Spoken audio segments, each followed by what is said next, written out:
Hey guys, in today's video I'm going to show you how to create an Airwallex account. This process is the same whether you're using a PC or a mobile phone. First, open any web browser and search for Airwallex Sign Up. Click on the official Airwallex link that says Sign Up to get started today. Once the page opens, enter your business email address and click Get Started. You can choose whether you want to receive marketing emails or leave that option unchecked. Next, you'll be asked about your company size. Select the number of employees you have. For example, you can choose 10 employees.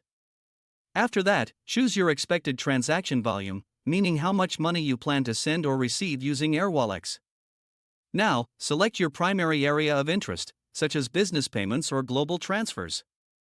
You may also see an option for additional solutions. This step is optional, so you can skip it or select any option you prefer. Next, enter your legal first name and last name, then create a strong password for your account. Once done, click Next.